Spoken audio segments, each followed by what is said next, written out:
하나님의 말씀은 빌립보서 3장 3절입니다. 하나님의 말씀은 빌립보서 3장 3절입니다. 하나님의 성령으로 봉사하며 그리스도 예수로 자랑하고 육체를 신뢰하지 아니한 우리가 곧 할례파라. 아멘. 말씀 제목은 예배가 변질되면 교회가 변질된다라는 제목으로 말씀을 나누도록 하겠습니다. 예배가 변질되면 교회가 변질된다라는 제목으로 말씀을 나누도록 하겠습니다. 여기서 오늘 하나님의 성령으로 봉사하며 할 때 이 봉사가 영어로 서비스입니다. 서비스. 근데 이 서비스라는 단어가 뭐와 관계 있는 단어냐면 예배예요. 예배.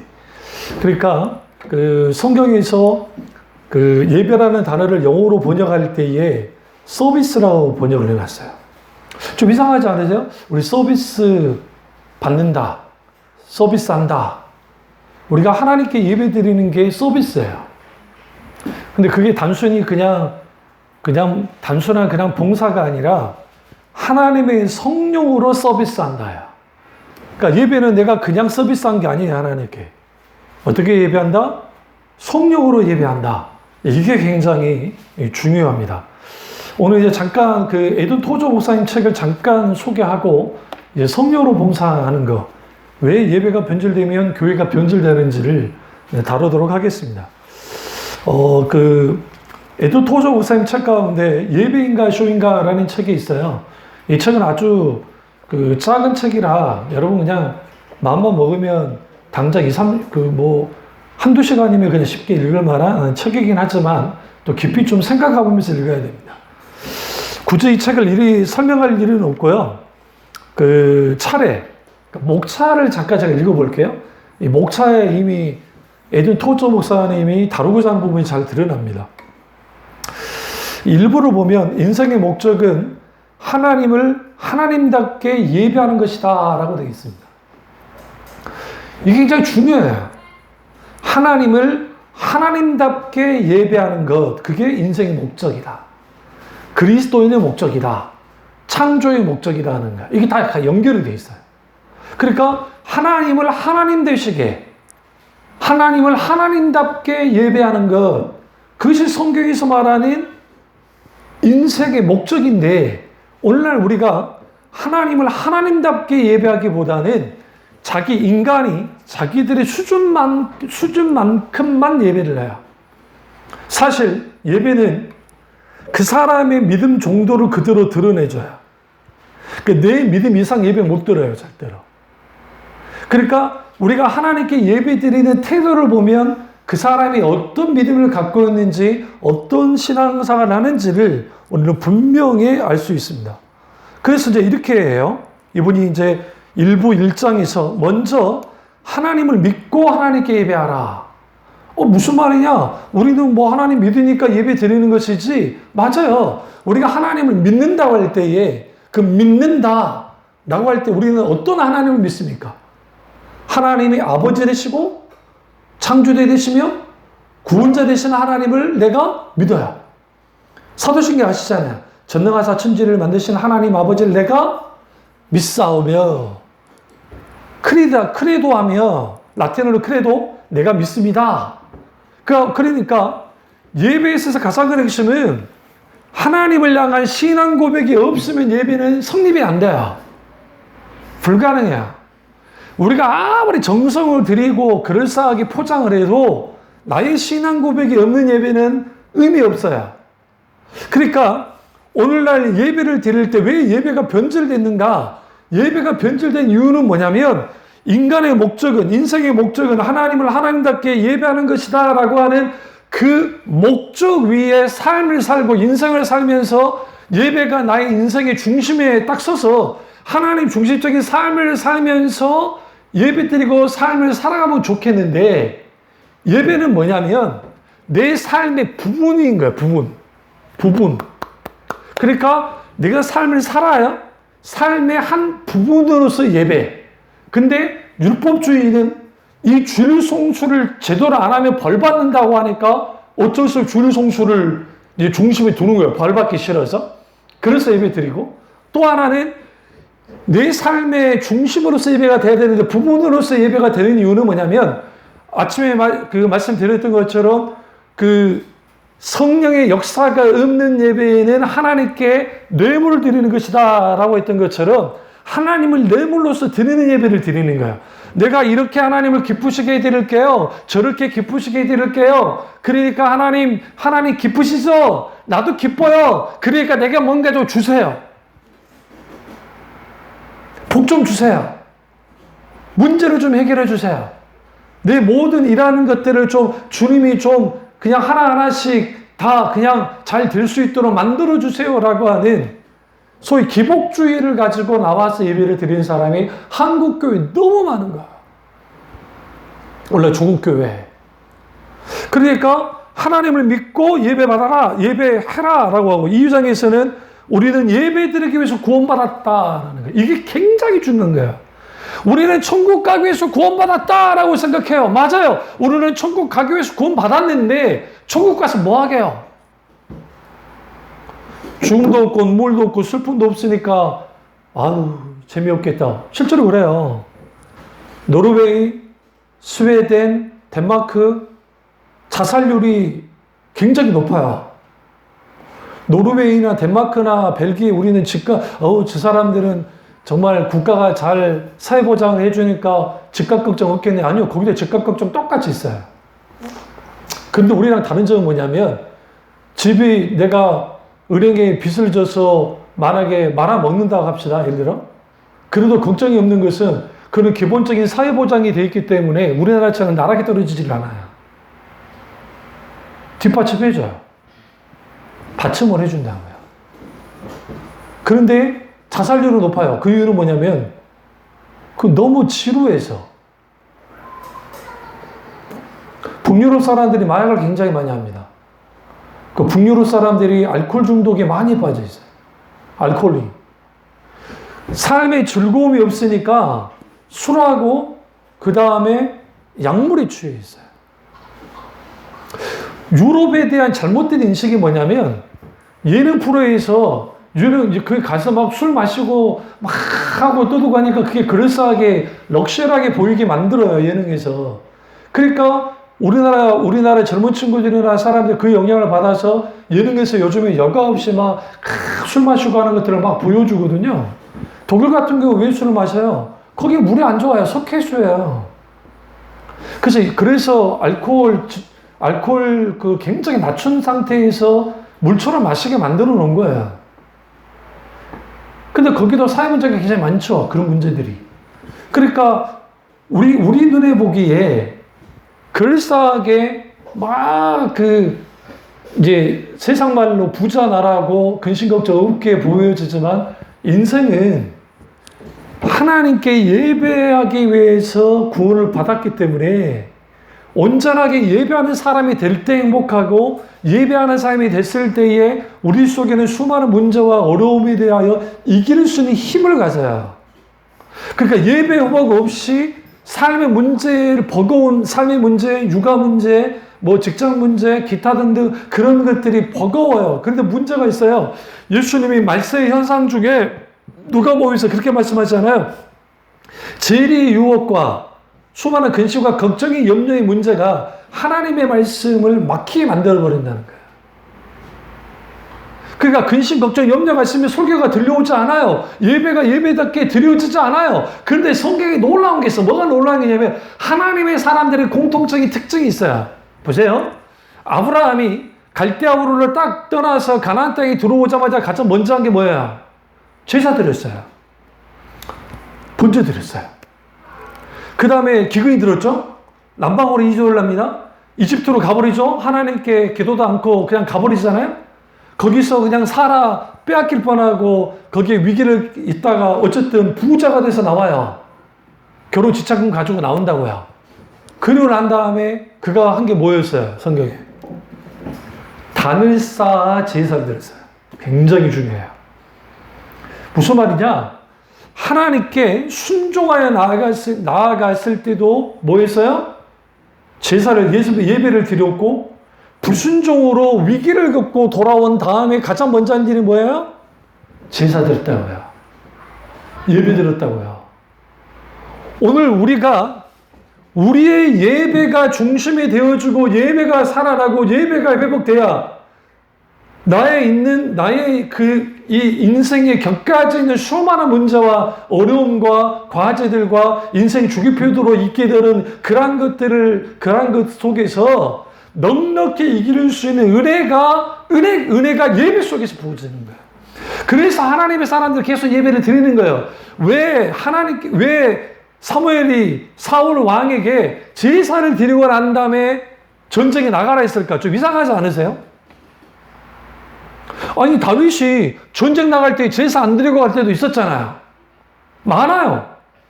다윗은 어떻게 했어요? 하나님께 물었죠. 나갈 겁니까? 말 겁니까? 싸울 겁니까? 말 겁니까? 기도했지. 제사를 드리지는 않았거든요. 근데 왜 유독 사울에게 내가 올 때까지 기다리고 있으십시오. 제사 드리고 갑시다 하고 사무엘 선지자가 그렇게 말했다고. 제사장이. 왜 그랬을까요?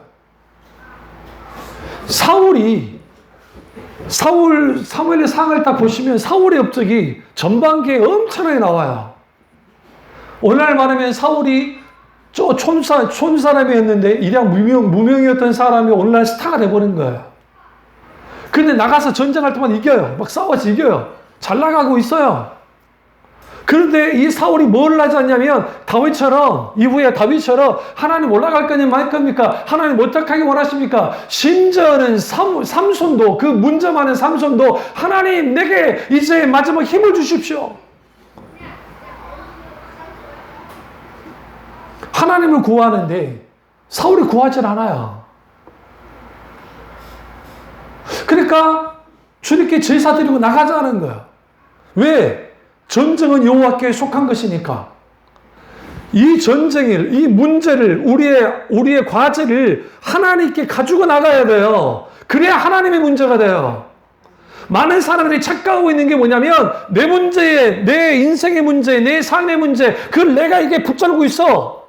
근데 그걸 하나님께 가지고 나가지 않으면 이게 하나님의 문제가 되지 않기 때문에 나 혼자 감당해야 돼. 왜 하나님이 제사를 지내게 해요? 이 전쟁은 내게 속한 거야, 사울아. 내가 와서 싸워 이겨줄게. 너는 나만 따라오면 돼. 라는 것을 분명하게 알도록 하기 위한 것이었어. 왜? 전쟁은 여호와께 속한 거니까. 그래서 영적 침체, 눌림은 왜 생기냐면 많은 사람들이 기회와 그리고 간격. 무슨 말이냐? 하나님을 찾을 기회. 즉시 하나님을 찾아야 되고 간격. 하나님과 간격을 좁혀야 돼요. 근데 사람들이 어떻게 하냐면 자기 문제와 자기 고통에 그거에 연연하고 거기에 아파하고 거기에 끙끙대면서 정작 하나님을 찾지 않는다고요. 하나님께 나아가서 부르짖지 않는다고요. 하나님께 두 손 들면서 하나님 어떻게 하길 원하세요? 주님 나 불쌍히 여겨주세요. 주님 내가 너무 힘들어요. 이제 주님이 나와 함께 해주셔야 돼요. 라고 하는 그 부르짖음과 동시적으로 하나님과 간격을 좁히는 거예요. 계속. 그런데 중요한 게 있어요.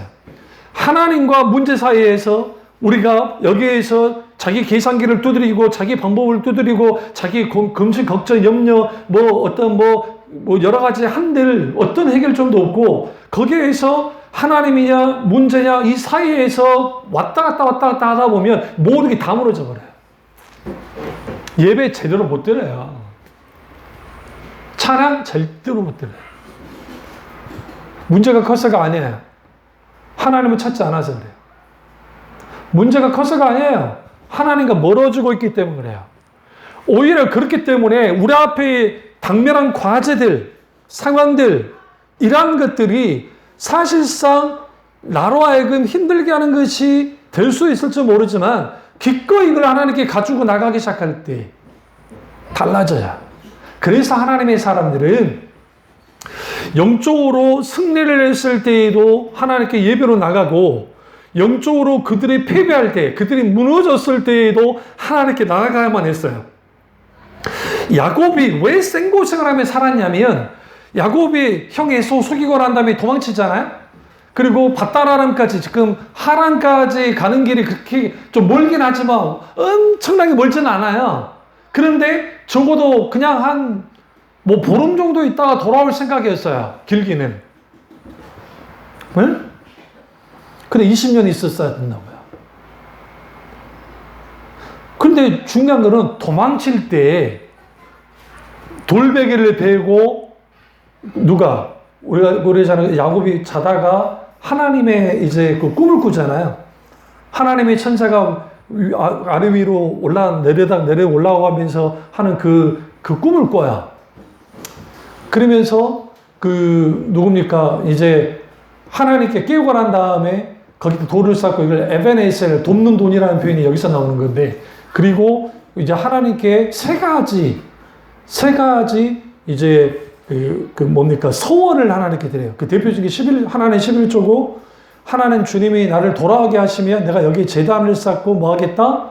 이제 하나님께 그 제사를 올려드리겠다라고 하는 뭐 이제 그런 것들을 이제 하나님께 하는 거죠. 그걸 통해서 했는데, 야곱 보세요. 성경에 여러분 성경 자세히 보세요. 삼촌집에 가가지고 야곱이 제사 드렸다는 게 있어요, 없어요? 잘 들여다보세요. 안 나와요. 라반이 하나님을 믿었을 것이다? 글쎄요. 퀘스천. 왜 그러냐면 아브라함의 아버지 데라, 그 다음에 동생 라올, 그 데라가 있는데 데라가 뭐였어? 우상장이었다고요. 우상 만드는 사람. 여호와 하나님을 믿었던 사람이 아니에요. 셈조금에도 불구하고. 하나님이 단절돼 버렸어요. 그러니까 노아 이후에 셈함 야벳이 있고 거기에 계속 족보가 내려오는데 욕단도 있고 막 내려와요. 그런데 하나님이 단절됐어요. 하나님 신앙이. 그러니까 하나님이라는 분을 들었는지 어쩐지 모르겠지만 저는 그래요. 우상장에 있다니까요. 우상숭배에 있다니까요. 근데 하나님이 찾아와서 아브라함이 하나님을 만났어요. 당연히 하란에 있는 하란에 있는 동생이 뭐 하겠어요? 당연히. 똑같죠. 우상쟁이지. 우상숭배했죠. 하나님을 만나긴 해요. 라반이 야곱을 죽이려 할 때 하나님이 스톱을 시키잖아요. 너 죽이면 너 가만두지 않겠다 하니까 겁먹고 안 해요. 근데 그 라반이 하나님을 믿었단 말은 없어요. 성경에 보시면. 제대로 보시라고요. 믿은지 안 믿는지 모르겠지만. 그러면 여기서 중요한 건 뭐냐면 하나님께 예배 드리지 못했어요. 그러니까 하나님께 예배 드리겠다고 약속하고 이제 20년 후에 돌아오는데 베들로 가지 않고 세겜에 머물러 버리잖아요. 거기다 제단을 쌓고 제사를 드려요. 약속한 건 뭐였어요? 베델에다 제단을 쌓는다 그랬지. 언제? 세겜에다 제단을 쌓는다 했어요? 근데 왜 제단을 쌓고 제사를 드렸어요? 그러니까 거기에 1년에 하나님이 20년 동안 야곱을 막 다루는 거야. 그래서 그들이 빠져나올 때 금은보와 장신구를 땅에 묻고 도망쳐 나오잖아요. 하물 족속을 몰살시키고 난 다음에 그러면 금은보와 보세요. 귀고리 그거 묻고 갔는다 생각해봐. 얼마나 아까워. 오늘날에도 금이 귀하지만 그 시대에는 금은 더 귀하거든요. 그걸 놓고 나왔어야 됐어요. 그 엄청난 것을. 왜? 그게 우상이었기 때문에. 나와서 베델에 가야 되는데 베델 안 가는 거야. 왜? 형이 무서우니까. 성경 보시면. 그리고 뭐 있냐? 그거예요. 세겜에서 그래버리는 거야. 이후에 이제 야곱이 이후에 이제 요셉으로 넘어가니까 그렇다 치더라도 많은 하나님의 사람들이 인생의 굴곡마다 가장 중심에 뒀던 게 하나님에 대한 예배였고, 그 예배, 하나님답게 예배 나갈 때에 예배 받으신 하나님이 예배자와 함께 움직이셨어요. 함께 해주셨어요. 그래서 그 예배자는 자들 속에서 하나님이 찾아오시는 거야. 성령과 진리로 예배하는 자들을 찾으시느니라. 놀랍지 않으세요? 하나님이 그들을 찾는다고요. 근데 그냥 찾는 게 찾아오신다는 거예요. 주님이 찾아오세요. 영과 진리로 예배하는 자들을 찾나니 주님이 찾으신다. 찾아오시고요. 오셔서 뭐 하는 거예요? 임재하시고 함께 하셔서 하나님 되심을 드러내주는 거예요. 그게 있을 때 그리스도인이 그리스도인다워지고 교회가 교회다워지는 거예요. 근데 예배가 소위 말하는 예배가 예배로 끝나버리면, 예배가 종교의 행위로 끝나버리면, 의식과 형식으로 끝나고 맹렬하다 못해 싸늘한 예배로서 끝장이 나버리면 하나님이 모욕을 받아요. 그래서 이사야 1장에서 내가 그래서 모욕으로 느낀다. 내가 견디하지 못하겠다. 너희들의 대회와 성회와 제사와 이 모든 것들을 내가 견디하지 못하겠다. 왜? 니네가 지금 나를 모욕을 주고 있기 때문에. 하나님께 예배드리는 게 뭐가 모욕이에요? 제사하는 게. 근데 그들이 어떤 제사를 드리지 못했어요? 중심으로 드리는 제사를 드리지 못했어요. 전 인격으로 자기를 드리는 제사를 드리지 못했어요. 아까 앞서 말했듯이 하나님께 뇌물 드리시 제사를 드렸다고요. 내가 이렇게 제사를 잘 드리면 하나님이 기뻐하시고 우리에게 복 주시겠지, 우리의 문제를 해결해 주시겠지라는 생각을 가지고 나왔어요. 그래서 2부에서는 쇼인가 예배인가 쇼인가의 책에서 2부에서는 에이든 토저 목사님 이런 제목을 달았어요. 하나님이 받으시는 예배를 드리라는 거예요.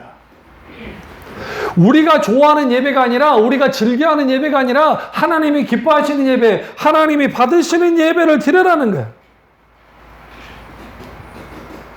작은 것이 이렇게 돼 있어요. 우리가 하나님이신 예수 그리스도를 통하여 하나님께 참된 예배를 드리려면 우리 안에는 반드시 하나님의 영이 활동하셔야 한다.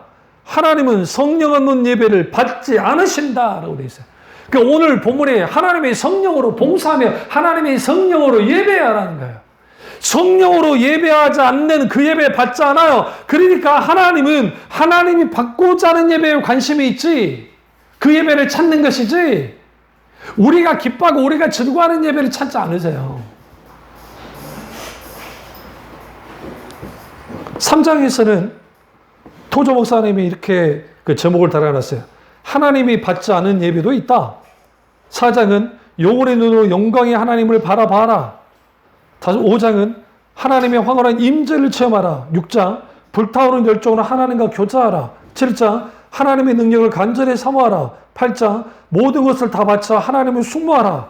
9장 참된 예배에 부흥을 주시는 성령을 간구하라. 10장 나를 찬양하지 말고 하나님을 찬양하라. 여기서 공통적인 게 뭐냐면 하나님을 받으시는 예배를 드려라. 그런데 우리의 영혼의 눈이 하나님, 영광의 하나님을 바라보라는 게 중요해요. 그러니까 예배에 있어서 초점은 목사가 아니에요. 하나님이에요.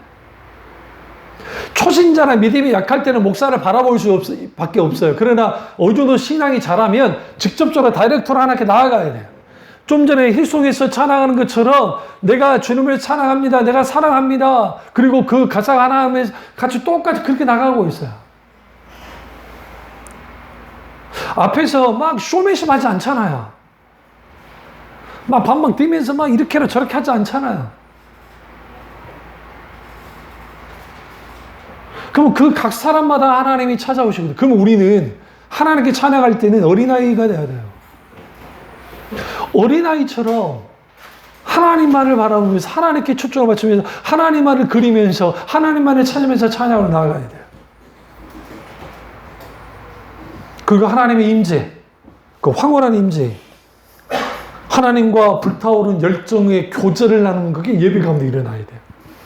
굉장히 중요하죠. 그리고 굉장히 중요한 거, 모든 것을 다 바쳐서 하나님을 숭모하라. 이 숭모한다는 표현이 굉장히 그러니까 우리가 숭배할 연모할 모잖아요. 숭배하며 연모한다. 하나님을 연모하라는 거예요. 살아가면서 그분을 숭배하라는 거죠. 그러면 뭐가 되어지냐면요. 보세요. 우주가 엄청 크잖아요. 응? 언제 볼리비아 가서 우유니 사막인가 갔어요. 아주 대단합니다. 내가 보니까.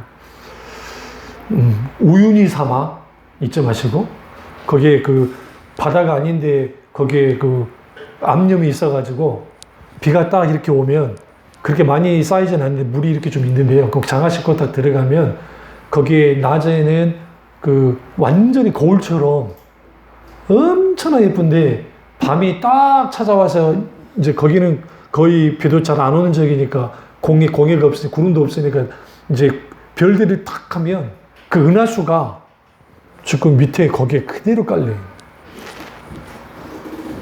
그것만 봐도 사람들은 황홀해서 막 가버려요. 그것만 봐도. 그런데 예배 가운데 하나님을 만나잖아요. 그분을 깊이 경험하잖아요. 그때 하나님에 대한 숙모한 마음이 생기잖아요. 우주보다 크신 하나님을 내가 느끼기 시작해요. 하나님의 아름다움을 맛봐요. 그래서 놀라운 게 있어요. 에이든 토조 목사님 책도 그렇고 마틴 로이더스 목사님도 그렇고 존 오인도 마찬가지고 하나님의 사람들의 공통적인 특징, 하나님을 깊이 만났던 사람들의 공통적인 특징이 마지막, 그러니까 그들의 신앙이 아주 원숙해졌을 때의 하나님의 아름다움에 대해서 글을 쓰기 시작해요. 놀랍게도. 그 부분은 김단주 목사님도 똑같이 똑같이 그렇게 나와요. 왜 하나님의 아름다움에 대해서 그렇게 할 수밖에 없냐면, 단순한 아름다움이 아니에요. 표현 못할 아름다움에 대해서 표현하기 시작해요. 그럼 그걸 어디서 경험했느냐? 예배 가운데 하나님을 깊이 만나기 시작할 때, 그 속에서 하나님 내가 너무 아는 거야. We worship you. 근데 우리가 정말 주님을 정말 경배하는 거야. 우리가 정말 주님을 경배합니다. 근데 그냥 경배한 게 아니라 내가 주체하지 못할 이 마음을 가지고 주님께 나왔다는 거죠. 그런 예배가 성령을 통해서 이루어져야 된다고 오늘 토조 목사님이 말하고 있는 거예요. 선부에서는 사이비 예배로 중단하라는 거죠. 사이비 예배. 잘 안 보이니까 좀 들어볼게요. 노안이 와가지고. 너무 작아요, 여기 지금. 종교적 쇼는 악취가 난다. 종교적 쇼의 진행자들은 성소로 들어갈 때 그들은 여호와께 이상한 불을 드리는 위험스러운 짓을 하는 것이다. 최악의 경우에 종교적 쇼는 신성 모독이 될 수 있다. 신성 모독이 될 수 있다. 이분은 제가 알기로 76년인가 78년인가 그때 돌아가셨는데, 토조 목사님이 63년에 돌아가셨네요. 근데 그럴 거예요. 63년에 돌아가셨는데, 근데 이미 사이비 예배에 대해서 말하는데, 이 사이비 예배란 말이 무슨 말이냐면, 우리가 하나님 그분이 원하는 예배는 성령님을 통해서만 가능한데, 성령님을 통하지 않고서도 예배가 가능하다고 생각하는 거예요. 그래서 목사가 원맨쇼를 다 해줘야 돼. 원맨쇼를 다 하고, 아니면 프로그램, 아니면 전통. 그 전통 속에 있는 프로그램이 순서가 딱 들어가면 거기에 딱 의미를 딱 부여하면 거기에 힘을 가져야. 우리 국가 의례할 때 국민회는 별거 아닌 것 같지만 막상 우리가 그 국민회에 가면 좀 달라지잖아요. 마음이. 그런 것처럼. 우리 어릴 때 그 생각 안 나세요? 예전에 황희창 장로님이 그걸 만들어낸 건데, 제가 학교 운동장에서 신나게 공차고 있는데 갑자기 6시인가 되면 갑자기 국기에 대한 경례 하잖아요. 기억 안 나세요? 그게 황희찬 장로님이 만들어낸 거예요. 박정희 대통령한테 건의를 해가지고 우리 국민들 좀 더 애국심을 고취하기 위해서 그렇게 하시면 어떻겠습니까? 라고 건의를 했는데 그걸 받아들여 그게 됐대요. 장로님 나한테 그 말씀 하시더라고요. 그러셔. 내가 속으로 내가 그랬지. 이 양반 때문에 내가 참 김이 많이 샜구나. 왜? 신나게 해가지고 나 골을 넣으려는데 갑자기 삐삐 소리 나면서 탁 하면은 그때 그 선생님 수희 아저씨하고 선생님이 막 불어요. 해라고. 그러니까 어쩔 수 없이. 근데 나 같은 사람 어떤 인간이에요? 말 잘 안 듣잖아요. 공에서 옆으로 설쳐 가져가. 골대로. 그러면 이제 서 있는 놈이 성질 내지. 야, 끝나고 해라. 그러니까. 헌의했던 짓도 똑같이 내가 한 거예요. 근데 그게 한두 번이지. 그러니까 이제 마음이 급해. 시계를 보면. 왜? 그 시간대는 가만히 있어야 되거든. 지금 생각하면 이상한 나라에 산 거예요, 우리가. 이상한 나라에. 그런 나라에 산 거예요. 그런데 우리가 이 사이비 예배를 드리는 사람들의 특징들이 뭐냐면, 하나님이 굳이 없으셔도, 성령님이 없으셔도 예배가 돌아가요. 강력한 순서와 전통이라는 걸 가지고, 그 무게를 가지고. 그렇게 드려지면 다 예배가 드려진 거라고 생각해요. 11장 쇼 비즈니스 연예 오락이 예배를 타락시키고 있다. 예배가 쇼 비즈니스와 연예 오락이 되어버렸다는 거예요. 이게 63년도에 돌아가신 에드 토조 목사님의 말이에요. 이게 굉장히 중요해요. 왜? 지금 거의 60년 가까이 되어져, 60년 전에 이 부분을 말씀하고 계셨다고요. 그러니까 로드스 목사님도 이 부분을 굉장히 질타를 하셨어요. 예배에 있어서. 예배에 있어서 영국교회가 왜 이렇게까지 무너져 버렸는가. 자꾸만 사람들이 좋아하는 설교만 하다 보니까 진리 말씀이 뒤로 밀려나기 시작했어요. 왜? 사람들이 싫어한다는 이유 때문에. 그러나 이후에 들리는 소리가 있었어요. 그게 뭐냐면 이제는 교회에서의 설교나 이거나 뭐 다를 게 없더라. 세상 말이나. 그러니까 예배 드릴 필요 없겠네라고 나왔어요. 웃기는 일이 벌어진 거죠. 12장 그리스도를 배반하고 인기를 숭배하는 작태를 그쳐라라는 거예요. 그러니까 인기를 숭배하는 예배, 사람들이 원하는 예배, 사람이 즐거워하는 예배, 그 예배에 모두 포커스가 맞춰져 버린 거예요. 많이 모이면 돼. 그리고 거기에서 우리끼리 막 그렇게 하면 되는 것으로 만들어 놔버린 거예요. 13장 껍데기 예배는 가라는 거죠. 14장 인간에게 아첨하지 말고 하나님의 방법으로 전하라. 메시지의 중요성에 대해서 그런 거예요.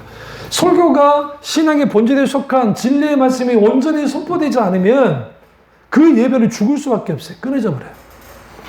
15장 재미의 우상을 버리고 하나님께로 돌아오라. 여기서 재미는 뭐냐면 설교는 재밌어야 된다는 거야. 설교는 뭔가 쉬워야 되고 설교는 뭔가 사람들이 막 좀 할 수 있는, 반응할 수 있는 그런 식의 설교가 돼야 된다는 거죠.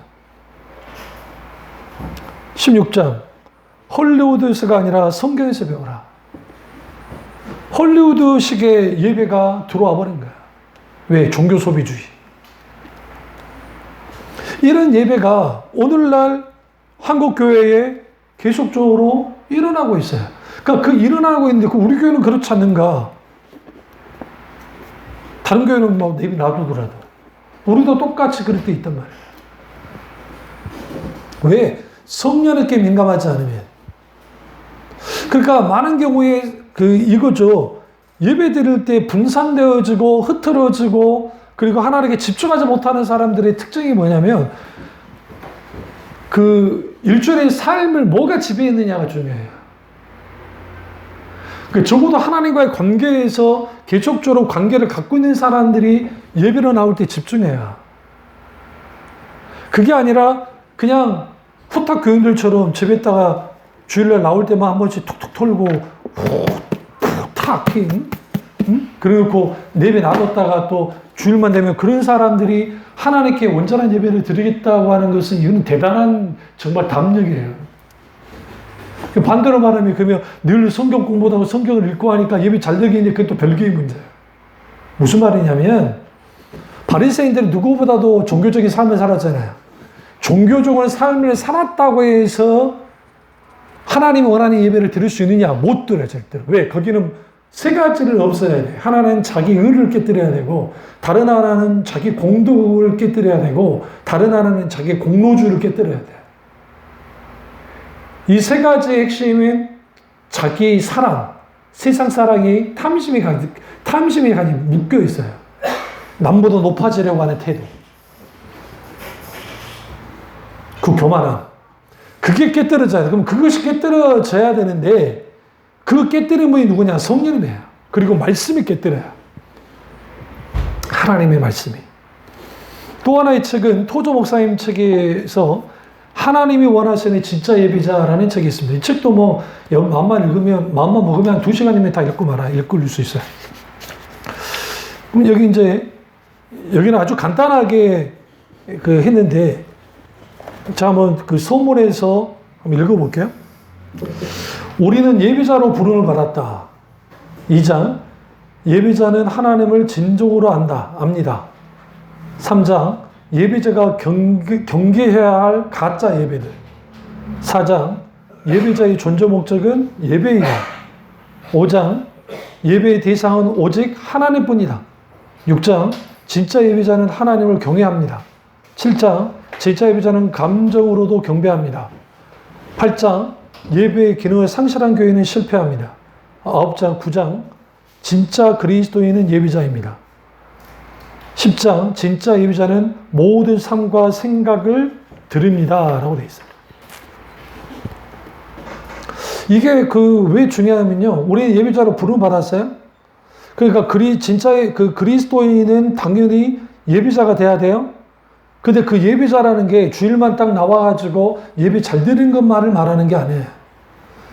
그러니까 공적 예배도 잘 드려야 되지만 동시에 공적 예배가 삶의 예배로 연결이 돼야 돼요.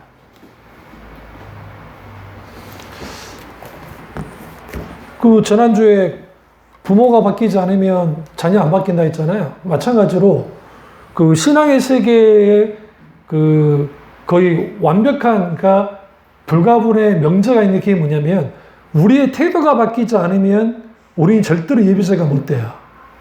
태도. 어떤 태도를 가느냐. 그래서 하나님이 사람을 다루실 때, 찾아오실 때 그 행위, 그들의 생각, 그들의 말, 그런 거 다 주님이 관심이 있어요. 그러나 하나님의 마지막 유일한 기준으로 보는 게 뭐냐면 태도예요, 태도. 어떤 태도를 갖고 있는가.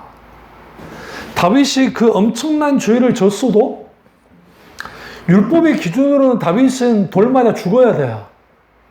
그러니까 다윗은 그냥 지옥 가야 돼요. 근데 그가 어떻게 해요? 하나님께 회개하고 나오는데 그가 이렇게 말해요. 하나님이 그러니까 수만 번에, 아니면 수억 번에, 수천만 번에 그 제사를 원하지만 그 제사인들 못 드리겠냐. 내가 용서를 받을 수 있으면 그 정도 드릴 수 있다. 그래서 내가 1000만 번의 제사라도 드릴 수 있다. 그런데 하나님이 원하는 제사는 상하고 통회한 심령이라 라고 그랬어요. 상하고 통회하는 심령. 우리의 중심이 찢어져야 돼요. 우리의 지금 힘들고 어렵고 막막함, 거기에 있으면 우리 이렇게 생각해요. 하나님께 회개하겠지. 안 그런 사람 굉장히 많아요. 태도가 안 바뀌니까. 그러니까 그것만 고민하는 거야. 빨리 그걸 해결하기 원해. 그래야 내가 덜 고통받으니까. 근데 하나님이 계속 잡아둬요. 뭐라고? 중심을 찢어라는 거야. 중심을 찢어야 바뀌어져요. 중심을 찢어야 우리의 태도가 하나님께 한결같은 태도를 가져요. 그러니까 우리는 적어도 실수할 수 있고 죄를 지을 수도 있어요. 누구처럼? 탕자처럼. 중요한 거는 아버지께로 돌아오는 거야. 그 태도. 아버지 앞에 서는 거야. 이게 다 태도와 관계가 있어요. 애티튜드. 그러니까 그 태도가 우리가 하나님을 향한 태도가 우리의 생각을 결정하고 우리의 행동을 결정해요. 우리의 믿음의 방향성을 분명하게 갖도록 만들어요. 그래서 그 믿음의 방향성이 나를 보는 게 아니라 환경을 보는 게 아니라 하나님을 보게 만들어요. 그게 하나님께 반응해요. 죽을 죄를 졌어도 엎드려 버리는 거예요. 하나님 불쌍히 여겨달라고. 그게 베드로예요. 베드로가 예수 이름을 3번 부인했다고요. 그 3번 부인한 게 우린 너무 쉽게 헤어졌어요라는 예전에 그 노래처럼 너무 쉽게 헤어졌는지는 모르지만 베드로 너무 쉽게 3번 부인했어. 솔직히. 안 그래? 소녀가 물었다고요. 무슨 칼제비가 목에 딱 칼을 대면서 너 예수 추종자지, 너 예수 제자지, 그런 게 아니었다고요. 베드로가 쉽게 예수 이름을 부인해버렸어요. 응? 탁 도모놓으니까 성경 뭐라 합니까? 눈물을 겨우 참고 있다가 밖에 나가서 대성통곡하고 그렇다잖아요. 그러면 가룟 유다는 어떻게 봐야 됩니까? 가룟 유다의 죄와 베드로의 죄를 봅시다. 에? 이거 똑같아요. 팔아먹는 놈이나 부인하는 놈이나 똑같아요. 혹자는 베드로 편 들 줄 모르지만 지금 베드로가 하는 이 행동이 신성모독이에요. 출교회 다녀요. 출교회. 이거는. 그러니까 아까 우리가 여기 그리스도 토조 목사 말했지만 우리의 가짜 예배가, 이 말도 안 되는 예배가 하나님께 신성 모독으로 갈 수 있다고. 신성 모독이에요.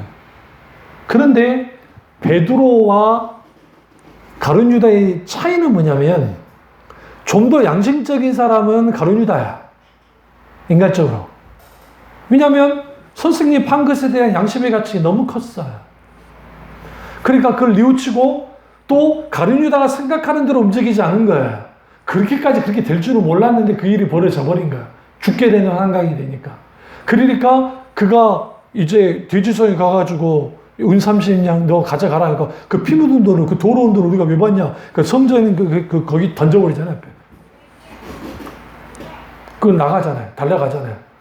언도교에 가서 목매다가 자살해 죽어버린다. 그 사람하고 예수님 3번 부인했어요. 나가서 펑펑 울었어요. 베드로가. 어? 절레절레 기어서 마가다라 그 숨어있는 제자들과 함께 같이 꼽사를 끼고 있었다고요.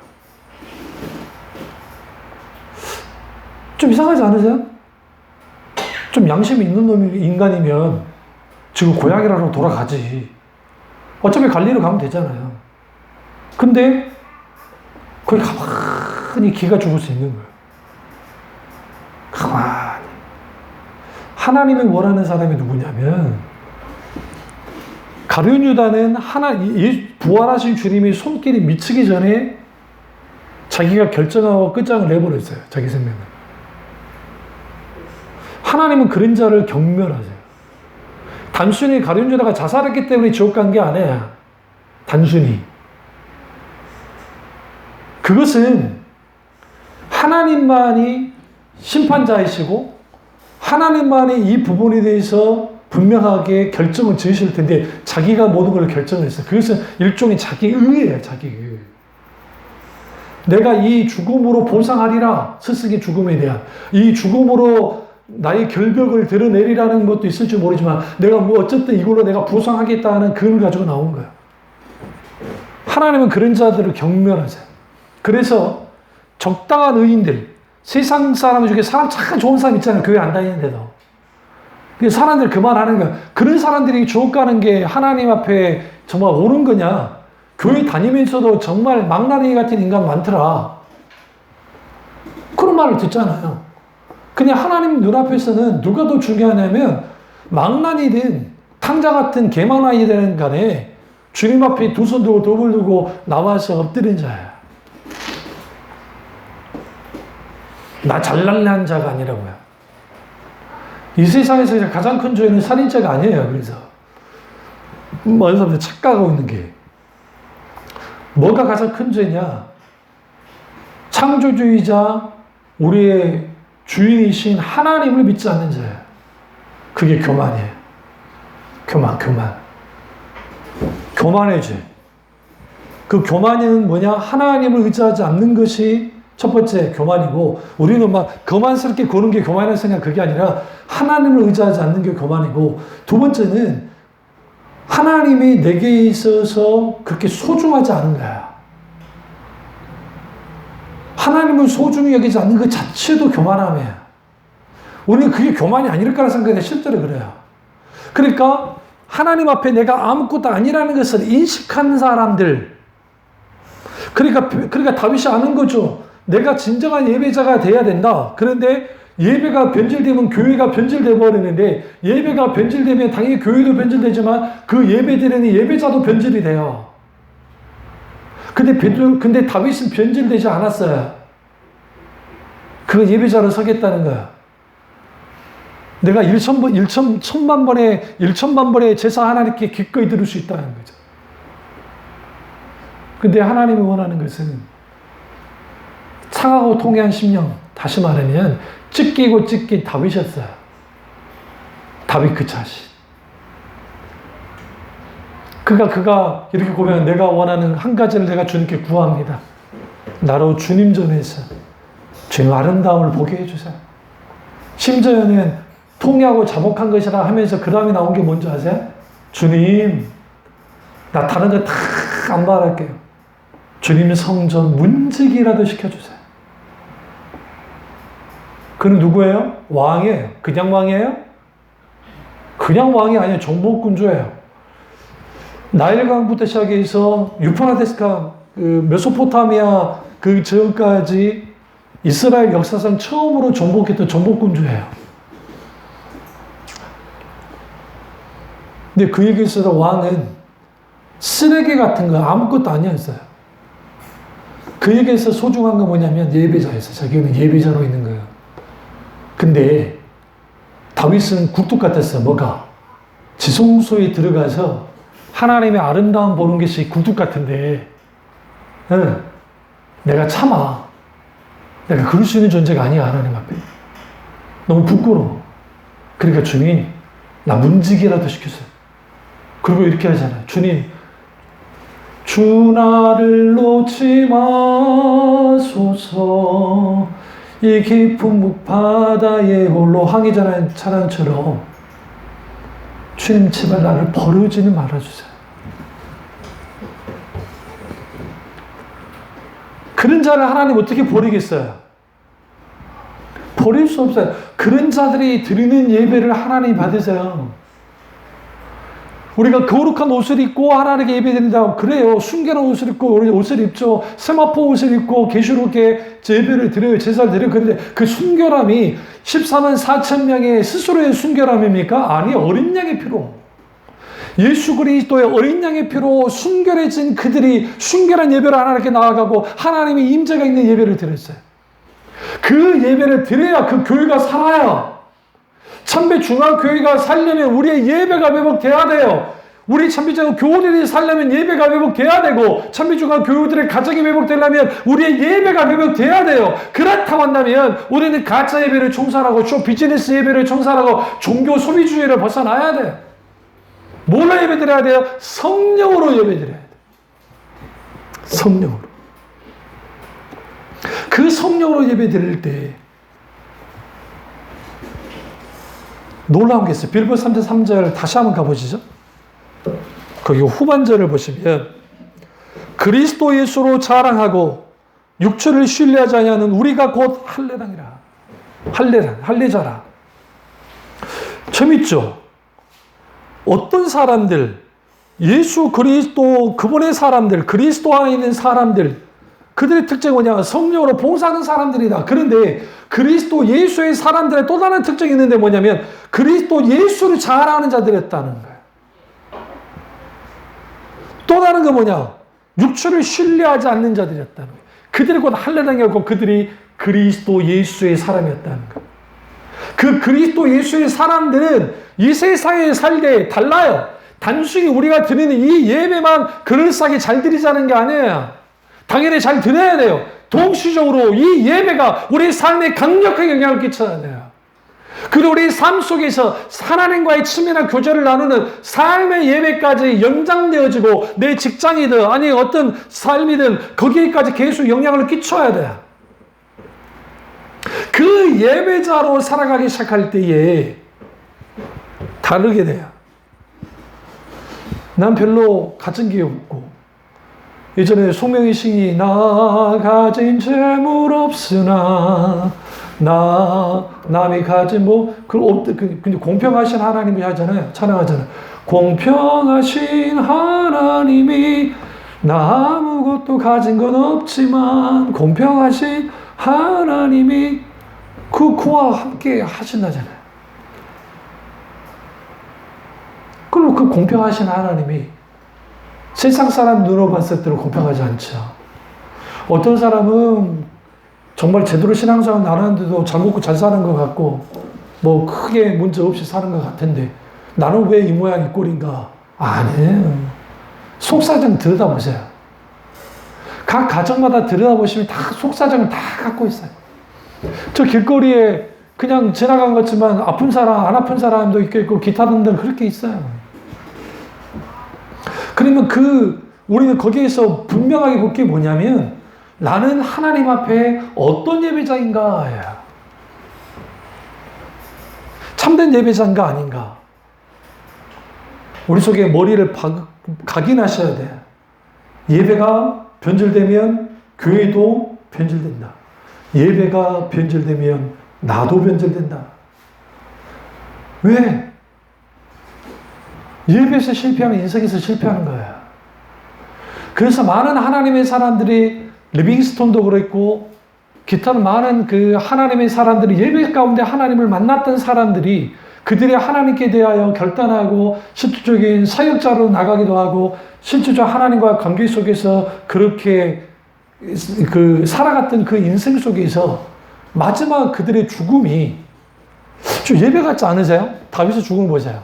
다윗이 딱 유언을 남길 때 솔로몬을 이 말합니다. 너는 힘써 하나님 앞에 대장부가 되라. 그래서 누구를 드러내요? 하나님을 드러내요. 요셉이 죽을 때 하나님의 약속을 드러내요. 계속. 야곱이 죽을 때 하나님을 드러내요. 잘 보세요. 모세가 죽을 때 유언하죠. 유언 설교를 하죠. 나와 내 가족은 하나님 편에 서서 하나님을 믿을 것이다. 똑같이 여호수아가 똑같아요. 그가 이제 마지막 유언할 때 너희들이 어떻게 할지 모르지만 나와 나의 가족들은 하나님을 영원토록 섬길 것이다. 그러니까 여호수아 세대들이 무릎을 꿇으면서 우리도 여호와를 섬기겠나이다. 여호와를 섬기겠나이다. 여호와를 섬기겠나이다. 그리고 주님 품에 안겨요.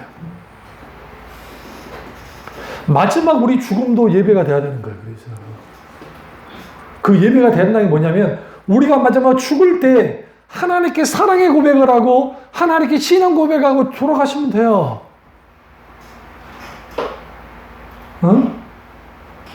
죽음이 두렵지만 죽음이 고통스럽지만 마지막 내 숨이 끊어지는 그 순간까지 하나님께 예배하고 그 죽은 영혼을 향해서 하나님이 어떻게 하시겠어요?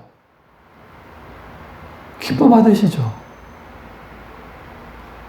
그랬던 사람들이 순간에 모든 하나님의 사람이고 예수님이 십자가에 죽으실 때 우리는 그걸 예배의 관점으로도 볼 수 있어요. 왜 그러냐면 거기에 신앙 고백이 엘레니 라마 사박다니 나의 하나님 나의 하나님 어찌하여 나를 버리셨나이까. 그는 시편에 있는 말씀을 인용해서 그대로 고백하고 있는 거예요. 근데 그게 시편 기자의 그 고백이 뭐냐면 주님 나 왜 버리셨어요? 나 왜 버리셨어요가 아니에요. 이게 탄원시 중에 탄원시예요. 그게 탄원시의 꽃 중에 하나 주님이 신앙 고백하면서 결국은 주님 내 이 모든 죄악과 고통을 내가 다 담당했습니다. 나는 홀로 이렇게 서 있습니다. 그러니 내가 주님만을 바라볼 수밖에 없다는 거예요. 그 인용했던 시편을 보시면 마지막 고백은 뭐냐면 주님은 나의 산성이시오 요새시오 나의 피난처이시고 나의 모든 것이라고 나와요. 그게 예배자예요. 그게 우리가 그런 예배자로 서야 돼요. 그러려면 우리가 반드시 하나님께 예배 드릴 때 그 예배의 자세, 태도도 중요하고 그러면 그 태도는 뭐가 결정을 하는가예요. 우리의 태도는 뭐가 우리를 결정시켜 주는가? 당연하죠. 우리의 태도를 결정하는 것은 하나님의 말씀과 성령이에요. 하나님의 말씀은 우리에게 분별력을 가져다 주고 성령께서는 우리를 지도하시고 우리를 인도해 주시면서 우리가 바른 길로 가도록 계속적으로 해주세요. 그러면서 하나님을 향해서 한결같은 그 태도를 가지고 나가게 만들어요. 때로는 잘못된 길로 잘못된 방향으로 주저앉을 수 있어요. 그런데 중요한 것은 우리의 시선이 어디를 향해요? 계속 하나님을 향해요. 우리 시선이 내가 넘어졌는데 계속 하나님을 보는 거예요.